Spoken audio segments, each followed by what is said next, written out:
Hi, I'm Renarta Clanton Moyd. I'm a communications specialist with the Cumberland County Schools and your host of Get Connected.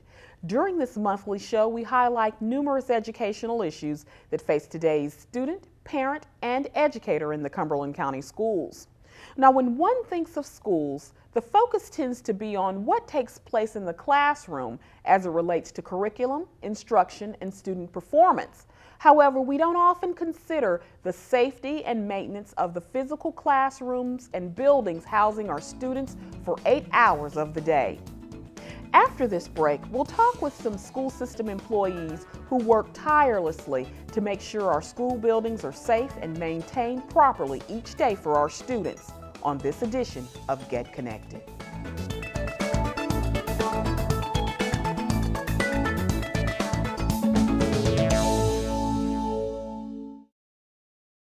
So, April, Yeah? you know your charger's still using energy when it's plugged into the wall, right? Yeah, but that's not my charger. I don't even have a cell phone.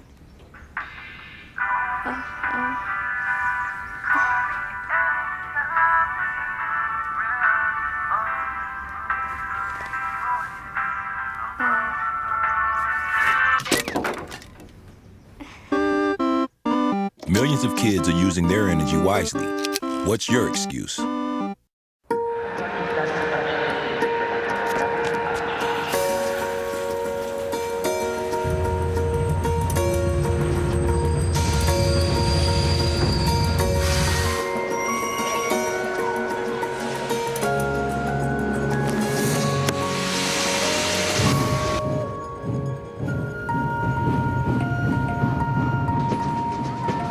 Explore new worlds.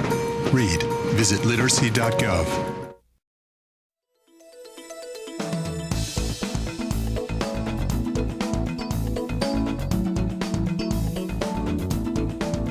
Again, thanks for joining us for this edition of Get Connected, where we're talking with Kathy Miller, the Director of Operations for the Cumberland County Schools, Faye McMillian, the Custodial Services Supervisor for the school system, and Mickey Broadwell, one of the Mechanical Maintenance Supervisors.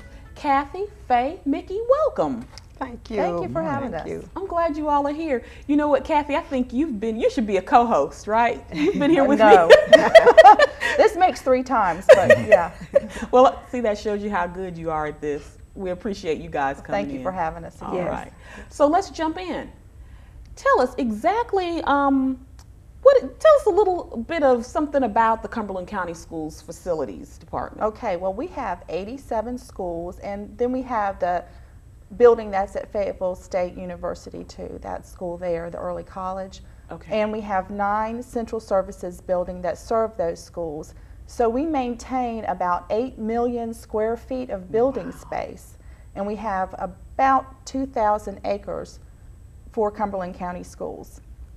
Our oldest building is 71st Classical School. Mm-hmm. It was built in 1924, and the Glendale building that sits behind it, it was built in 1897.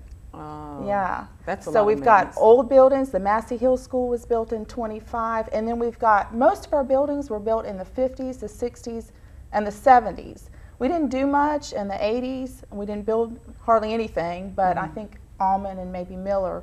And then we got the bond referendum in 95 and did some more additions in buildings, but we've got them all ages. Goodness.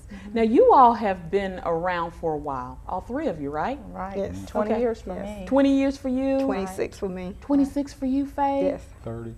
30 for you. So is anyone looking at retirement right now? No, we love No. our job. Now, you know, that's wonderful. And you know what? I get a basic feel whenever I'm around anyone from operations in the facilities, area, that everyone seems to really enjoy what you do. Yes, we do. I We really think do. we do for the most part, and I feel like we're pretty much a family and try to help each Yes, other. we do. Now, you know what go on, Faye. No, I was just saying we are a team, and we work very well together. That's we do. good.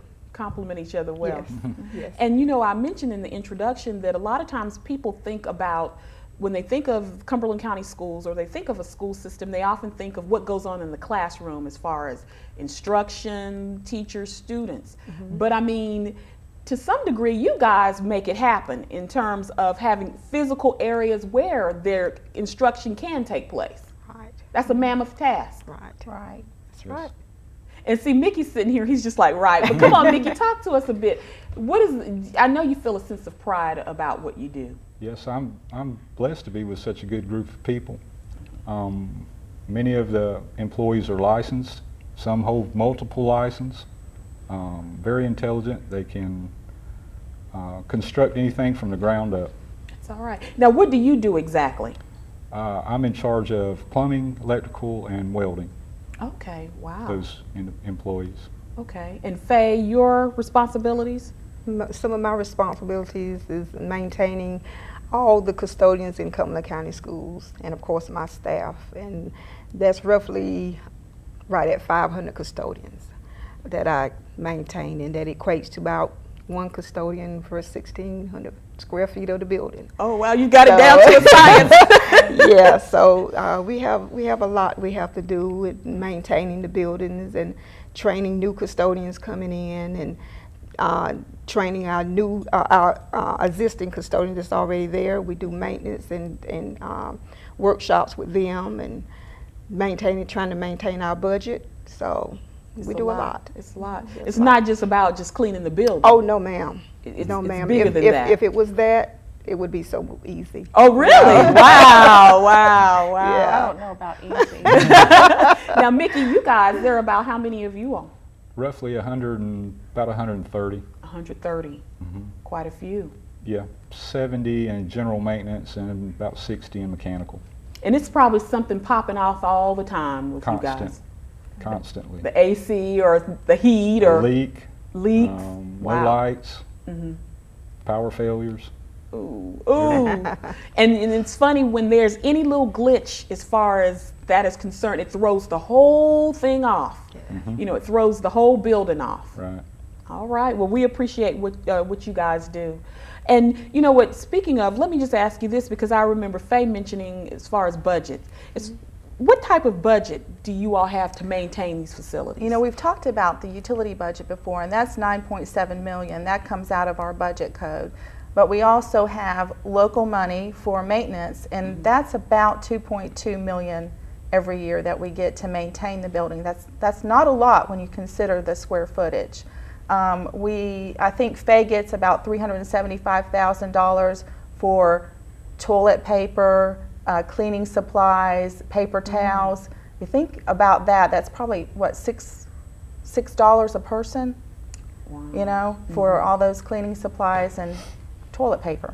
And then we get another $3.5 million. It fluctuates from the state for capital outlay, and that's to change out large pieces of equipment, mechanical equipment. It's to do our roofing, it's to replace floor tile, those larger capital jobs that we have to do. Wow. And you know, it's amazing as I sit here and I listen to you, and I think how I take for granted when I go to the ladies' room, that toilet tissue that's there, it's just going to be automatically there. Those lights are just going to automatically pop on. The commode is just going to automatically, you know, you just take those things for granted. You don't think that there are people behind the scenes working hard to make sure that that's maintained. Right, that's right.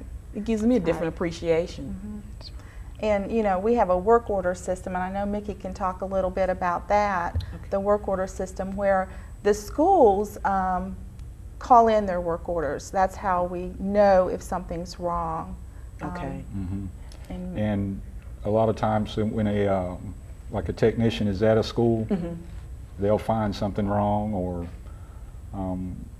like Kathy said, there's a person at the school that's the custodians and teachers go to this person, they call it to dispatch, and then dispatch gets up with the appropriate technician, and that's how that works. Okay. There's about 100 a day we receive from call-ins.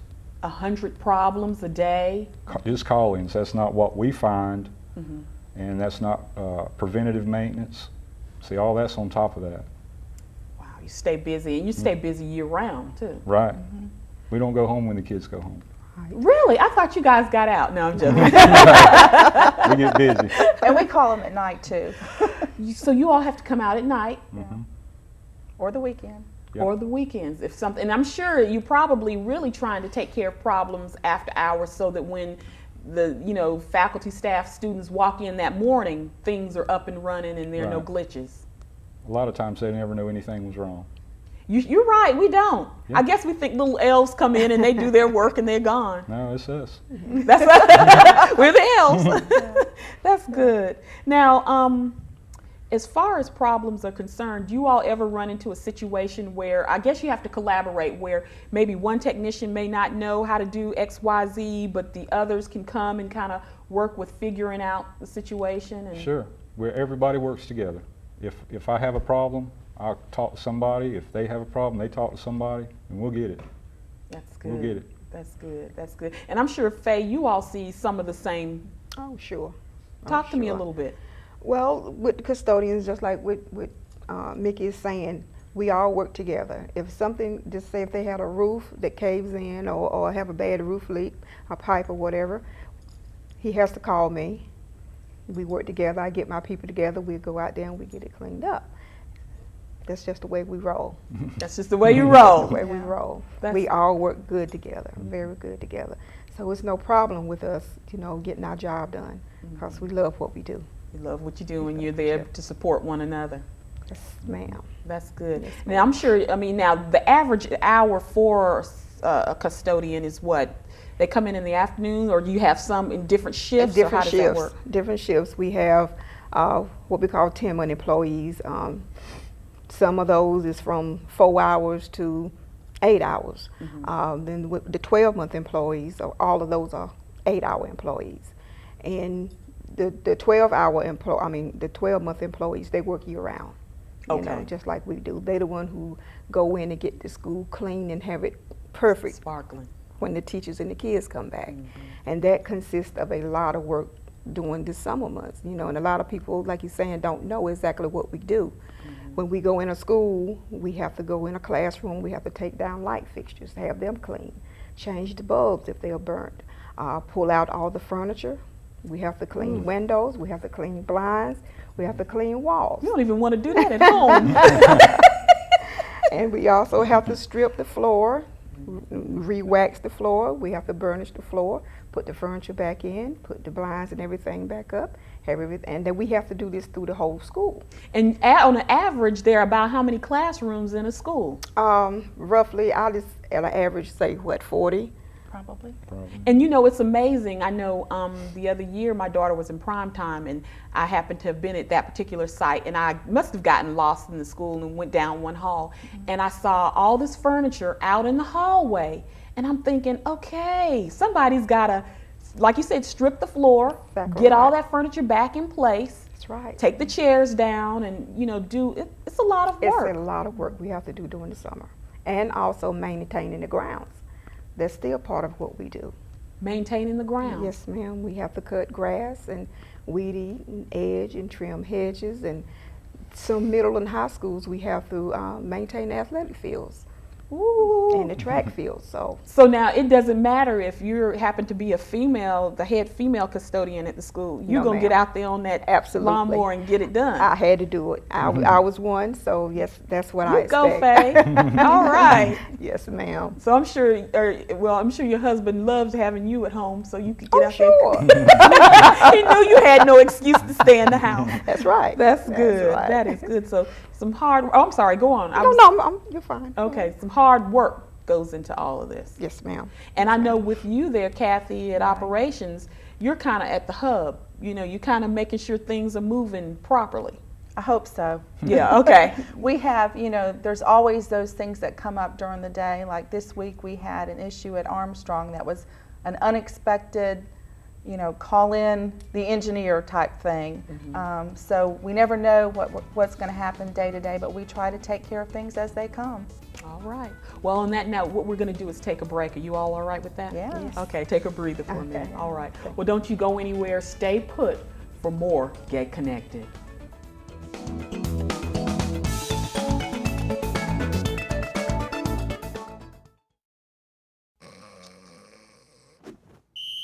Personal foul? Inactive activities on a glorious day. Huh? Let's get out there and play! Sweet. When do I get to be in? Uh-oh. Hey, Reggie, frozen people can't talk. PLA. An hour a day. I'm in. There are lots of great play ideas online, but don't stay too long. Be a player.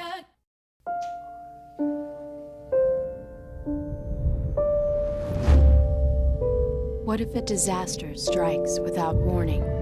What if life as you know it has completely turned on its head? What if everything familiar becomes anything but?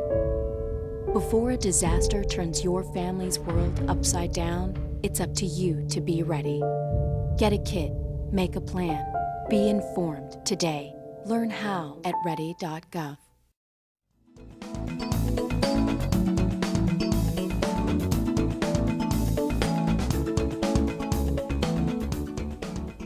Thanks for joining us for this edition of Get Connected. Now, our guests are Kathy Miller, the Director of Operations for the Cumberland County Schools, Faye McMillian, the Custodial Services Supervisor for the school system, and Mickey Broadwell, one of the Mechanical Maintenance Supervisors.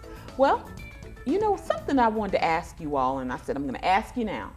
Back in April, last April, when we experienced the tornado that blew through and several of our schools were damaged, what role did you guys play in all of this? Because I know it was a major one. It was a major ordeal for us, and that was April the 16th. And on that day, that evening, the first thing we did, we had people out there securing the building, boarding up windows where we could, helping technology get out all their equipment, because that's the first thing that would get gone. And we didn't want it damaged from rain. And then the very next day, which was a Sunday, we all met at operations, all the personnel here with maintenance and custodial services, and we set a course of action. And the first thing we needed to do was box up all of those classrooms, get everything out of the building, and we were going to move it to Ramsey Street. That was our plan. Then we were going to take the Ramsey Street students that were there and move them out to an empty school at Mayroad Williams. Okay. And we also used Hillsborough Street. So within 2 weeks, we had, Mickey was in charge of this. Wow. And we had boxed everything, loaded trucks, moved. And do you know how much stuff is in an elementary school classroom? I can imagine. They've got every little, box trucks. It's amazing. It is Really? amazing. But we took all of that out of there, and then we started helping secure that building. And of course, that was at Ben Martin was about a $3 million project. And so we had to hire an architect, engineer. Steve Fleming locally did that for us. And we started work on that. And we contracted out of a lot of it. But within 16 weeks, we had those students back in the building, and that's quite a feat. And I can attribute a lot of that to our maintenance department, because we hung light fixtures, we did whatever we needed to do. We had people out there every day repairing grounds and working on various things, overseeing projects that were being done. And too, we had to keep the site safe, you know, for people to be there to do all that work. That's a lot. I know your nerves were just shot to shingles, weren't they? After a couple of days, I didn't have any. Okay. I thought you were going to say you were kind of like coasting. We had to get in it and do it.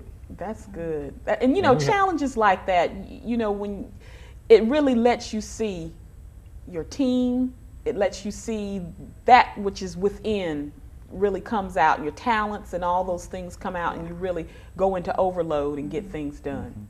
Right. That's good. That is commendable. Now, we were talking about construction. Talk to me a little bit about building construction as a whole for the Cumberland County Schools. Well, as you know, we contract out most building construction, but as Mickey mentioned, our team can do just about anything from the ground up, but we're limited by law because we can do up to $125,000 worth of construction work on one project. Anything more than that has to be bid out and contracted by general statute. So there is a lot we do. We do change out light fixtures. We do replace mechanical equipment. We can build structures. Okay, we do all of that. That's what I was going to ask you. Can you install new equipment? Can you renovate? Can you construct buildings? We do. Yeah, we do. And the schools enter project request if they want something done. Say they need a ramp built to a hut, or they need an outlet installed for a smart board. Well, they would enter a project request. Mickey and the other supervisors go through those, and then we respond to them, and that becomes a work order when they approve it. That's good. Now, as far as the personnel that are there with you, Mickey, talk to us a little bit about who's there. I mean, we have roofers, there's some other folk. Roofers, painters, plumbers, every trade. Every trade, there's a group of those individuals. And like I said before, not majority of them, most of them are licensed. Some hold multiple license, which means they're licensed to different trades. They can pretty much do anything. Now, you know what, we were talking during the break, and I think the conversation came up where we're finding that the trend now, we're not getting a lot of young people to go into these particular types of trades. So really our school system is in need of more individuals, correct? It's hard to get qualified individuals younger. They're doing more computerized stuff and technology type of and the craftsmen are hard to find. Wow. So, I mean, we are actively recruiting.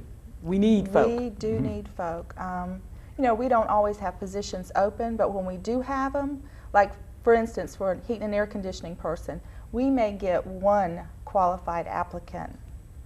Usually we would have about 5 applications that come through, 5 or 6, and maybe one of those would be somebody that might be qualified. And because of the type of equipment we have everything from a residential window unit up to a very complicated, sophisticated system with direct digital controls and VAV boxes and okay, that's heavy. That's chillers and boilers and very complicated equipment that not only operates by thermostat, those units, the air handler units, but they also have humidity and CO2 sensors that control outside air and that type of thing. So you have to know a lot to be able to work in the school system. And you know, the guys that we have, the ones that have been with us forever, they know where every switch is, where every panel is, where every air handler unit is, the filters are, they know all those things. And getting someone in and training them that has the potential and the qualities that we need, that's a challenge. Yeah, I can imagine, because I mean, what you're telling me, I'm hearing you, but I don't even, okay, that's, that's a mammoth task. Now, you know, it's something else that I know has been a mammoth task for even custodial services. The last couple of years we've been dealing with budget issues. Yes, we have. And it's a major issue for us because just about every school has been cut custodial hours within the last couple of years. Oh, wow. And it's a hard task. Our standards hasn't changed any. Good. But we still have to make sure that the building is clean and safe, you know, for the students and you know, the children. But it's hard, especially because, you know, sometimes we have to lose people behind that, and we have lost custodians behind the budget cut. So, and you know, and then with the money, you know, with the chemicals we have to buy and the paper towels and all of that stuff, we don't get any more funding with our budget, and that makes it hard for us too, because we still have to make sure everything is up and running and everything is perfect, more or less, you know. Plus you gain space. Sure. And don't get nothing extra. Nothing extra, because out of my budget I also have to buy the lawnmowers, you know, buffers, wet vac, scrubbers, and these items, they make it a little bit easier for the custodians to maintain the building. But with no more extra money coming in, it makes it very hard. And I know we had conversation outside the break where Kathy was mentioning even trying to replace the bulbs, the fluorescent tubes. Yeah, talk to us. The phosphorus in those has gone up quite a bit. So I think they're about 30% more right now. And Faye's, that's part of her budget as well, those lamp replacements. Yes. It's a lot. It's a lot. And that's what I was going to ask you all, your biggest challenges in what you do. Just really quickly, because I'm looking at the clock on the wall. We don't have much time, but what are some of your biggest challenges? Well, mine is what I just said, is the budget for my custodians. That's the major for me. them being cut, you know, and then there's some that's being cut to 5 hours, they don't get any benefits. And some don't even want to work if they don't get the benefits. Yeah. So it's hard for me. That's my biggest one challenge is the budget cut for the custodians. Mickey? Kind of making everybody happy. Okay. You've got to do certain things you have to do, and then, but you know, in the bottom line, we got to have a good, safe building for these kids when they come back each day. Exactly. You know, as well as budget issues. So that's everybody wants a little something. Right. But you got to spread it out. You got to spread it out. That's true. Everybody's got to be pretty much even. That's all right. And Kathy? Well, as I said before, our buildings were built in the 50s, 60s, and early 70s, the majority of them. So their infrastructure is old. You've got old roofing systems, old heating and air conditioning systems, floor tile is getting worn. So there's a lot of things that need to be replaced, and they're expensive. Because when you're talking about a roof replacement, you're talking about $1 million, $2 million, maybe $3 million. If you're talking about HVAC replacement, and you're talking about all the ductwork, the air handler units, the chiller, the boiler, those things, $4 or $5 million it could be to replace those. And as I said, we only get $3.5 from the state. Now we work to get funding elsewhere in some cases. We've applied for grants and have received grants. We're getting ready to do a performance contract in the near future, and that will help us as well. But that's our biggest challenge, spreading that money out among the buildings and the building needs. And we really do in the Cumberland County Schools, I believe, try to be good stewards of each penny and dime that we have. I really do believe that. And the performance contracting Kathy's talking about, our electricians are even doing some of the work so we could get more out of it. Okay, all right. Well, you know what? I have truly enjoyed our conversation. You'll have to come back, right? Oh yeah, you're just chuckling, but you're gonna come back, right, Faye, Mickey? Sure, I know Kathy will yeah. be back.